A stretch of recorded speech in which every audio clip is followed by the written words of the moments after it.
ஓம் சாந்தி. 30/9/2025 காலை முரளி. முரளியின் சாரம். பாபா சொல்றார், இனிமையான குழந்தைகளே, அனைவருடைய துக்கத்தையும் நீக்கி சுகத்தை கொடுப்பதற்காக தந்தை வந்துள்ளார். நீங்கள் துக்கத்தை நீக்கக்கூடிய தந்தையின் குழந்தைகள் ஆவீர்கள். எனவே நீங்கள் யாருக்கும் துக்கம் தராதீர்கள். கேள்வி: உயர்ந்த பதவி அடையக்கூடிய குழந்தைகளின் முக்கியமான அடையாளம் என்ன?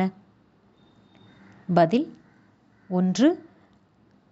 உயர்ந்த பதவி அடையக்கூடிய குழந்தைகள் சதா ஸ்ரீமத் படி நடப்பார்கள். 2. ஒருபோதும் பிடிவாதம் பிடிக்க மாட்டார்கள். 3. தனக்குத்தான் ராஜ்ய திலகம் கொடுப்பதற்காக படித்து தீவிரமாக பயிற்சி செய்வார்கள், தன்னை தயார் செய்து கொள்வார்கள். 4. தனக்குத்தானே ஒருபொழுதும் நஷ்டத்தை ஏற்படுத்த மாட்டார்கள். 5. அனைவருக்காகவும் கருணை உள்ளம் உடையவராக மற்றும் கல்யாணக்காரியாக நன்மை செய்பவராக இருப்பார்கள். சேவையில் மிகுந்த ஆர்வம் உள்ளவராக இருப்பார்கள். 6. எந்த ஒரு இழிவான காரியத்தையும் செய்ய மாட்டார்கள்.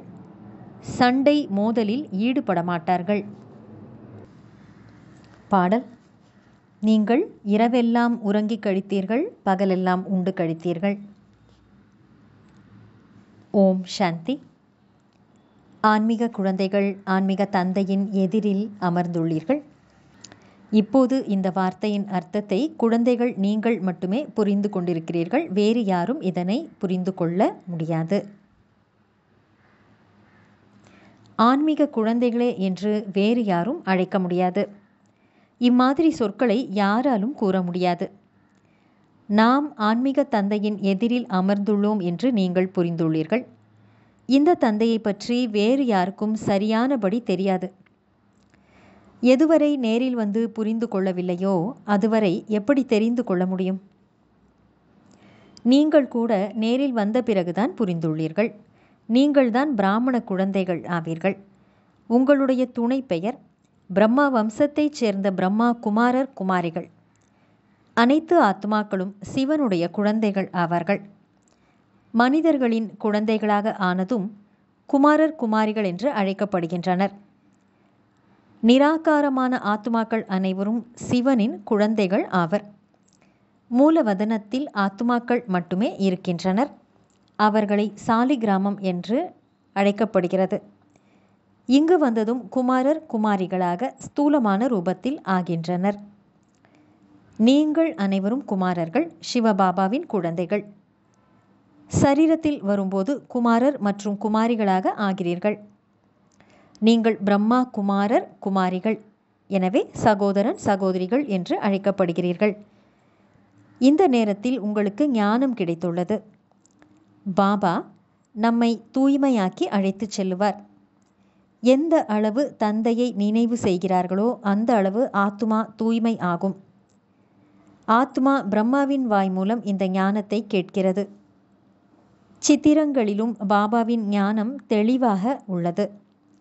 சிவபாபா தான் நமக்கு கற்பிக்கின்றார், கிருஷ்ணர் கற்பிப்பதில்லை. அவர் மூலமாக தந்தை கற்பிக்கவும் இல்லை.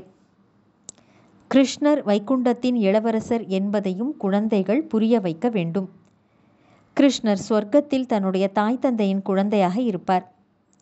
ஸ்வர்க்கவாசி தந்தையின் குழந்தையாக வைகுண்டத்தின் இளவரசராக இருப்பார். அவரை பற்றி யாரும் தெரிந்து கொள்ளவில்லை. கிருஷ்ண ஜெயந்தி அன்று அனைவரும் அவரவர் வீட்டிலும் கோவில்களிலும் ஊஞ்சல் கட்டி கிருஷ்ணரை தாலாட்டுகிறார்கள். மாதர்கள் சென்று உண்டியலில் பைசா போட்டு வணங்குகின்றனர். இன்றைய காலத்தில் கிறிஸ்துவையும் கிருஷ்ணரை போல உருவாக்குகின்றனர்.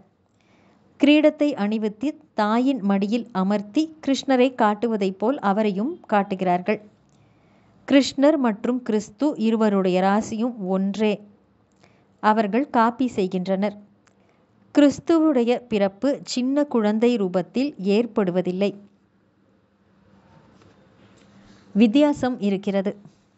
கிறிஸ்துவுடைய ஆத்மாவானது இன்னொருவருடைய சரீரத்தில் சென்று பிரவேசம் செய்கிறது. விகாரத்தின் மூலம் அது பிறப்பதில்லை.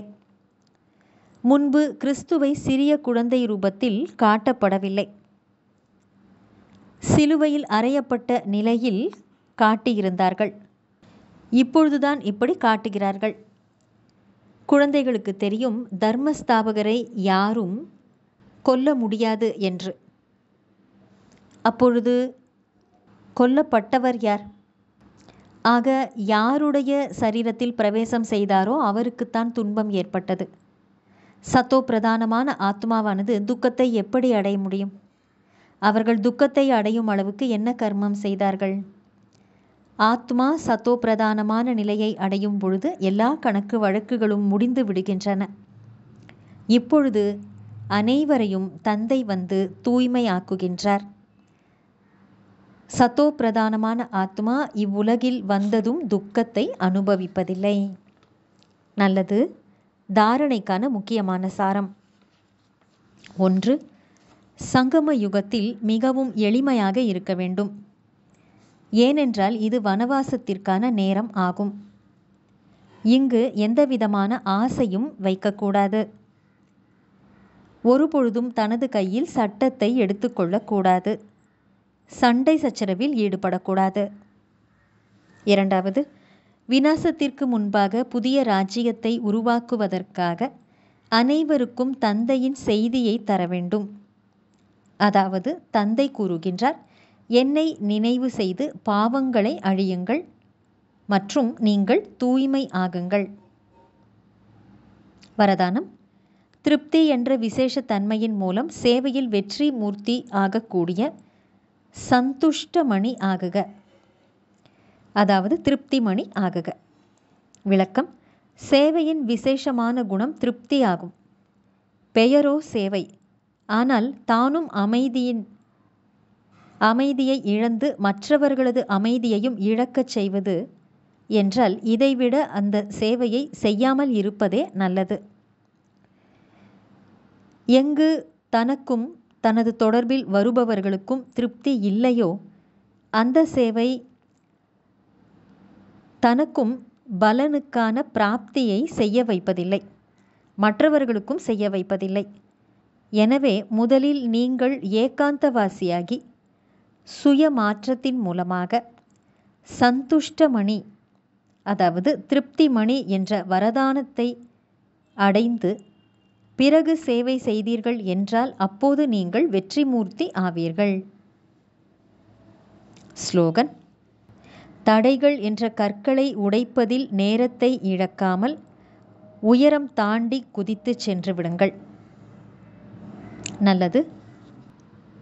இனிமையிலும் இனிமையான வெகு காலம் கழித்து காணாமல் போய் மீண்டும் தேடி கண்டெடுக்கப்பட்டுள்ள செல்லமான குழந்தைகளுக்கு தாயும் தந்தையுமான பாப்தாதாவின் அன்பான நினைவுகள் மற்றும் காலை வணக்கம். ஆன்மீக குழந்தைகளுக்கு ஆன்மீக தந்தையின் நமஸ்காரம். ஆன்மீக தந்தைக்கு ஆன்மீக குழந்தைகளின் நமஸ்காரம். அவ்யக்த சமிக்கை. இப்போது ஈடுபாடு என்ற அக்னியை மூட்டி யோகத்தை ஜுவாலா ரூபம் ஆக்குங்கள். ஜுவாலா சொரூப நினைவு இருக்க வேண்டும் என்றால் மனம் மற்றும் புத்தி இரண்டிற்கும் ஒன்று பவர்ஃபுல்லான பிரேக் வேண்டும். மேலும் வளைந்து கொடுப்பதற்கான சக்தியும் கூட இருக்க வேண்டும்.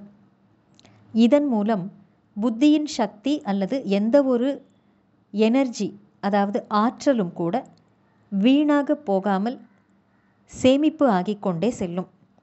எவ்வளவு சேமிப்பு ஆகுமோ அந்த அளவிற்கே பகுத்தறியும் மற்றும் தீர்மானிக்கும் சக்தியும் அதிகரிக்கும். இதற்காக இப்பொழுது எண்ணங்களின் மூட்டை முடிச்சுக்களை கட்டி விட்டு கொண்டே செல்லுங்கள். அதாவது ஒருமுகப்படுத்தும் சக்தியை தனக்குள் கொண்டு வாருங்கள். நல்லது. ஓம் சாந்தி.